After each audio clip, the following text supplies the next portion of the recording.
May panukala ngayon, kasi nga di ba nasa demokrasya po tayo, may panukala sa Kongreso na i-firing squad ang mga magnanakaw. Opo. Ang tanong dyan, ano ba ang provision ng panukala? Dadaan pa rin sa due process.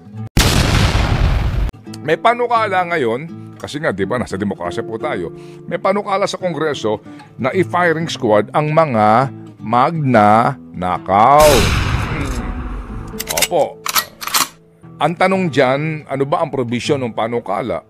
Dadaan pa rin sa due process. Yon, sinasabi, di ba? Dapat daw ay merong final conviction ng kataas-taasang hukuman. Ano bang bago doon? Wala kang magagawa kasi demokrasya eh. Di ba? Final conviction ng kataas-taasang hukuman. Ganun din yon. Walang kadala-dala itong iba. Di ba? Nakaw ng nakaw. Okay lang, demanda kayo ng demanda. Lusot naman ng lusot sa mga demanda. Hindi ho ba? Kasi nga, wala pang final decision. Ang iba nga po ay naandyan pa rin. At ang katwiran nga ngayon, importante sa mga magnanakaw, lakihan mo, nakaw mo. Kasi kung maliit, baka ma-firing squad ka. Kasi kung malaki ninakaw mo, may pera ka, pambayad sa mahusay na abogado. Attorney, ang resibo. Magmalaki ninakaw mo, meron kang pansuhol sa ilampung mga korap na mga nasa hudikatura. Taong bayan ay unahin at dapat magkaisa. Ayusin ang mga problema ng ating bansa. Ang galit ay alisin at dapat magkasundo kung payapa ang ating bansa. Aasenso nga tayo. Si Professor David Michael San Juan, isa po sa mga convener ng grupong Taong Bayan Ayaw sa Magnanakaw at Abusado. Tama na. Opo. Yung sinasabi niya na ginagawa ng negosyo ang gobyerno. Sa totoo lang, di po ba? Kitang-kita ho naman to. As in, negosyo na ho nila ang mga posisyon sa gobyerno. Pero, nasa demokrasya tayo inihalal naman kami. Sino ba kayo para tumutol sa kagustuhan at damdamin ng bayan? Demokrasya tayo Oo. Yan po ang kanilang katwiran, di ba? Inihahalal kami. Sa mga posisyong ito, taong bayan ang dapat magdesisyon dahil nasa demokrasya tayo. Pakinggan niyo po yung aming pong Think About It episode. Ano ang title nun, baby girl? Kabuktutan sa demokrasya. Yan po inai-ere natin itong Enero 15, taong ito mga kapatid. At available pa rin po yan. Libre nyo pong mapapanood at mapapakinggan on Spotify and on YouTube. Search nyo lang po, Think About It, or yung title mismo, Kabuktutan sa demokrasya. Yun nga po mga kapatid. Talaga bang demokrasya po itong namamayani sa ating bansa o tawag lang po ay demokrasya pero binaluktot na uri ng demokrasya? Kasi mismo po yung ilan sa mga nag-aral sa ating pong pamamalakad sa gobyerno nagsasabi na ito pong demokrasya sa atin ay defective na style. Baluktot po ito. Depektibo po ito. Itong uri ng demokrasya. May exact term doon na ginamit sa pag-aaral. Ito pong uri ng demokrasya po sa atin ay Is it flawed? As in defective, no? Defective, that's it. Na uri po ng demokrasya na. At napakadaling ikatwiran nga po na may demokrasya, di ba? At doon nagsasamantala itong mga sinasabi nila na mga magnanakaw at makakapal ang muka. Sa puntong yan mga kapatid, bahagi din po ng demokrasya sa natin ang pagkakaroon nga natin ng tatlong sangay ng gobyerno, di ba? Kasama dyan yung hudikatura. Sabi nga ni former Chief Justice na naalis sa pwesto, di po ba? At natanggal po through co-warranto kasi nga demokrasya. Si Maria Lourdes Sereno, hudikatura. May panukala ngayon, kasi nga di ba nasa demokrasya po tayo, may panukala sa Kongreso na i-firing squad ang mga magnanakaw. Opo. Namatay na po yung balita kasi nga, sa unang mga araw, top story ka. Panukala na lahat daw po ng mga magnanakaw sa gobyerno, firing squad kasi sobra na ang korupsyon.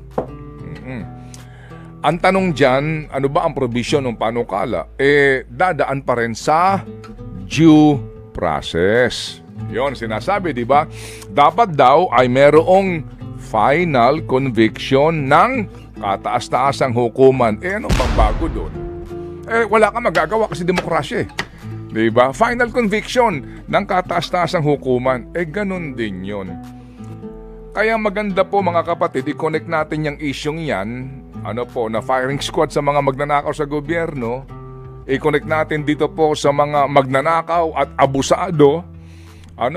Walang kadala-dala itong iba. Di ba, nakaw ng nakaw. Okay lang, demanda kayo ng demanda. Lusot naman ng lusot sa mga demanda. Hindi ho ba? Kasi nga, wala pang final decision. Ang iba nga po ay naandyan pa rin. At ang katwiran nga ngayon, importante sa mga magnanakaw, lakihan mo nakaw mo. Kasi kung maliit, baka ma-firing squad ka. Kasi kung malaki ninakaw mo, may pera ka, pambayad sa mahusay na abogado. Attorney, ang resibo. Magmalaki ninakaw mo, meron kang pansuhol sa ilampung mga korap na mga nasa hudikatura. Diba? Magandang halimbawa, the curious case of ito pong si Mary Ann Maslog. Ito ito. Maganda rin yung kay Dennis Cunanan. Diba? Ito, magandang kaso ito So ngayon po, sinintensyahan siya ng Sandigan Bayan dito po sa matagal na pong kaso ito, mga kapatid. Ito po yung DEX pa ito Department of Education, Culture and Sports, textbook scam, 1998 po ito. Ito ho mga kapatid, nung panahong yon 24 million po ang halaga. Nakakobra ho sila gamit ang mga sinasabing mga fake na mga dokumento galing sa DBM. So, yung kanyang mga kapwa-akusado po dito nung panahong yon, nasintensyahan. Alright? Wala tayong balita kung under appeal ang kanila pong sentensya ngayon. Pero ito pong si Maslog, yung kanyang kasos, yung kanyang involvement na archive kasi ang report ng kanyang abogado, patay na to, namatay. Pero yung pala mga kapatid ay hindi totoo. Siya ay umalis, nagtungo ito sa Estados Unidos. Alright. Bumalik siya. At siya po ay nagpanggap ng iba't ibang mga pangalan, kasama yung pangalan po na Mary Ann Evans Smith and Mary Ann Tupa Maslog Smith. Alam niyo bang ito ay sinasabing may kaso pa rin habang siya ay hindi pa nasisentensyahan doon sa 24 million textbook scam, nakapanloko pa siya ng another 8 million pesos. Kaya nademanda siya ulit ng panibago pong kaso sa Parañaque at Makati RTC. Alright?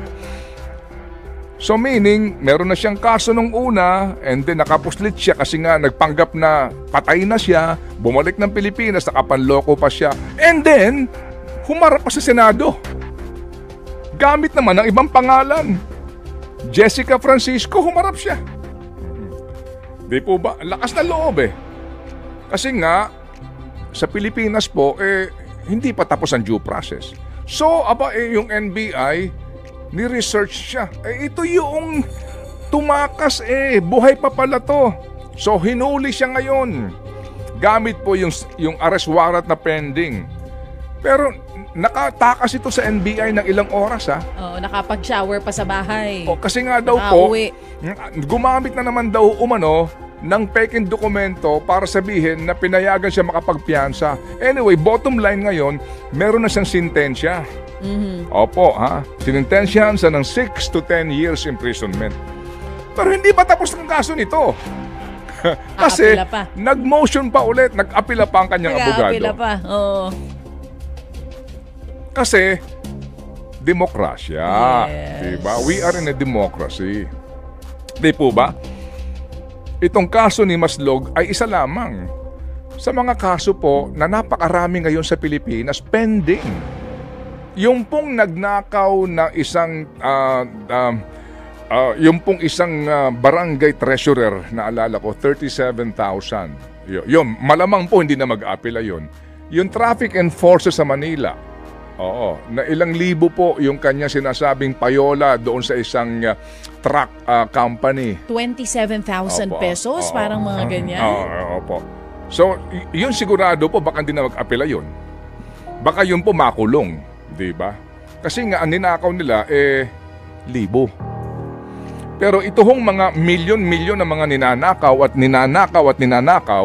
naandyan at naandyan pa rin po. Kasi nga, due process. Demokrasya eh. Si Dennis Cunanan na nasangkot dito sa Pogo, di ba? Na naging, sinabi daw po na naglalakad ng mga Pogo papers and operations sa PAGCOR. Hindi ho ba ilan na ang pending case niya sa PDAP scam? Laging kasama, pero nasaan siya ngayon? Naandyan pa rin po sa labas. Kasi nga, hindi pa po tapos yung kaso. Pwede pa nga tumakbo yan na senador o ano man pong posisyon. Kasi nga pa, hindi pa final, di ba? At marami po ngayon ang tumatakbo actually na may mga kaso pa po either sa Sandigan Bayan o maging sa ibang pong mga hukuman. Kasi nga, demokrasya tayo. Di po ba? So, sabihin natin, okay, firing squad para sa mga magnanakaw sa gobyerno. So, Congressman, sino po ang nafa-firing squad? Kung ganito pa rin po ang provision ng ating pong panukala. Final and executory decision by the Supreme Court. Opo. Ito hong usapin nitong sa Deng Vaxia, ganun din po iyon. Dito yung graph case sa Sandigan Bayan. Ano man po maging desisyon yan, ganun din po yun, hindi pa yan final. Yung kaso ni Herbert Bautista, hindi pa rin po yun final. Ganun po lagi yan, mga kapatid. So, pag sinabi mong firing squad, opo, ang mapa-firing squad, yung mga maliliit po ang sinasabing ninakaw kasi wala silang pambayad sa mga abogado na mahuhusay na mabaligtad po ang mga desisyon ng hukuman. Attorney, ang resibo. Think about it. So kahit may firing squad, hindi pa rin magiging patas. Oo. Dahil lang mapapanahon lang, posible, yung mga kakarampot ang ninakaw sa pera ng bayan. Sad reality, mga kapatid. Ayan, tuloy nagiinit ang ulo ng mga nasa comment section natin ngayon. Ang bagal daw ng hustisya sa Pilipinas. Yan ang sabi niya. Dalawa po talaga. Yung iba nga convicted na nga daw, di pa mapakulong. Yun ang sabi nung nasa comment section. Gusto mo happy ka? Oo. Ang cute ang cute daw ng mga buwaya sa kanila. Pwede na. Ngayon talaga ayoko basahin to. Meron pa po bang matinong politiko dito sa Pilipinas? Meron pa ba, Manong Ted? Yan ang tanong ng isang nasa comment section. At saka ano ho naman ngayon, di ba? Kasi nga, tsaka wala nang kahihiyan. O kung sino pa yung mga magnanakaw, sila pa ang mayabang.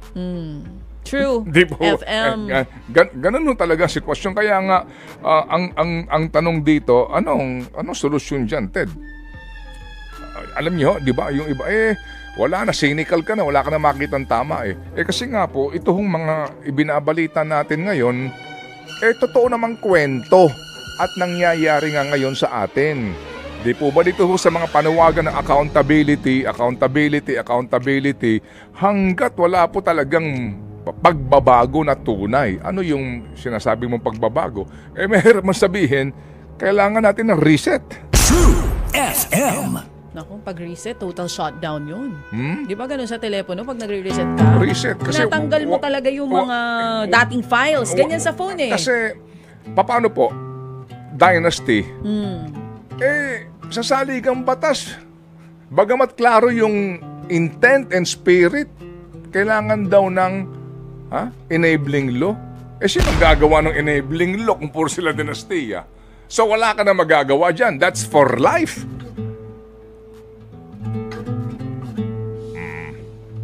Hindi po ba? That's one classic example. Oo. Paano na? Pumunta ka na Supreme Court. denied by the Supreme Court ng petition. Bakit? Only Congress have the exclusive jurisdiction na gumawa ng batas. Hindi namin pwede pakialaman yan. Saan ka mapupunta ngayon? Diba? Wala. So reset. Reset. Total overhaul ng ating saligang batas. Total na pagbabago. Taruhin na po natin. Ito talaga bawal. Para wala silang lusot. Paano mangyayari yon? Ayoko na pong tapusin to. Dahil kung saan tayo mapupunta mga kapatid. Bella Ciao. Think about it. FM. This morning po, meron lang din po tayong pag-uusapan dito po sa mangyayari sa Friday. Sabi ko nga kanina, alam nyo, kaya matutuwa itong mga sinasabi po na nagsasamantala sa pera ng bayan, sa mga walang pakundangan, sa gitna po ng paghihirap ng marami. Di po ba kung saan-saan nila dinadala ang pera ng bayan? Mahabang mga diskusyon tungkol po sa korupsyon, tungkol po sa pambansang budget na talaga namang binaboy ho nila. Tinagurian pong pinakakorap na budget sa kasaysayan ng Pilipinas. Sa gitna po ng mga itong gantong bintang po at mga nangyayari sa ating pong komunidad at sa ating bayan, matutuwa lang po mga taong kanila pong gustong tumbukin dito kasi hati-hati sila. Yan po ang katotohanan. Kaya hindi mangyayari yung inaasam-asam natin na pagbabago kasi alam ng mga nasa pwesto that they can never be unified. Okay, hati-hati. Ito yung halimbawa sa Friday. May rally dito po sa EDSA Shrine. Anong oras to? 2 p.m. ang simula. 2 to 8 p.m. Sino ang organizer nito? Ito po yung grupo ni Shelo Magno. Okay, sino pa? Kasama dyan yung anti-corruption, pati yung grupo ng ilang mga pari na nandiyan din po. Meron silang particular na grupo dito. No? May tawag din sa kanila dyan, baby girl, no? Yes. Na grupo. Meron silang grupo. At may Clergy and Citizens for Good Governance. Yan po. Okay, Ang tawag nga nila, Boses ng Bayan, Korupsyon, Tutulan, Katiwalian, Labanan. Okay, so Ayan. People's Rally and Concert, Okay. 2 to 8 p.m. on Friday sa EDSA Shrine. pero meron din po namang isa pa ho namang rally na mangyayari dyan po naman sa Liwasang Bonifacio sa lungsod ng Maynila. Ito po naman ay grupong Tama Na. Taong Bayan, Yung pong Tama Na ay Taong Bayan, Ayaw sa Magnanakaw, at Abusado Network Alliance. okay. So basically po, parang iisa lang, di ba? Yung kanila pong tema at hadikain. Pero Oo nga eh. ibang hong rally ito. Meaning, iba pong grupo ito. Opo, Kilos Bayan Protest po naman ito, mga kapatid. Sino-sino naman dito ang mga convener nila? Ang iba po dito, kakilala din po natin at matagal na rin po natin nakakapanayam, si Mother Mary Jan Manansan ng Movement Against Tyranny. Ito pong si Mother Mary Jan, alam niyo, ay nako, matagal na po ito na nakikibaka para po labanan ang katiwalian. Malakas din po ang loob nitong si sister na ito, si Mother Mary na ito. Opo, tanda ko din. Makasaysayan ng kanilang pagtungo sa Malacanang noong panahon ni Gloria Macapagal Arroyo. Anyway, maliban po dito, nandito rin po yung grupo ng Makabayan. Right? Opo, yung bayan muna dito po. So, kung halos papareho lang po against worsening poverty, corruption, and impunity, bakit di sila magsama na lamang? Well, hindi ho natin sila mapipilit. Pero maliban dito, there's more. May isa pa. Ito ho naman ay sa People Power Monument happening still on Friday. Ito ho naman ay grupo nila Trillanes. At ngayon pa lang po, meron na hong mga pasaring itong grupo po na meron pong protest rally dito po sa Shrine. Sa grupo ho naman, nito pong sila Ginoong Trillanes. Kasi merong tweet si Mr. Trillanes na nagsasabi na ito raw pong rally na mangyayari sa shrine ay nahaluan ng mga DDS. DDS, ano ba ibig sabihin nun? Duterte diehard supporters. DDS. Oo. Kasi meron daw pong tweet, just to be clear, our multi-sectoral rally is on January 31, 9 a.m. At the People Power Monument. This is solely for the impeachment of Sara. Iba ito sa rally sa EDSA Shrine sa hapon ng Jan 31 na na-organize ng civil society pero nahaluan ng DDS groups at mga pro-Dutch retired generals. Abay, umalma dito. Opo, sila Father Robert Reyes. Umalma dito po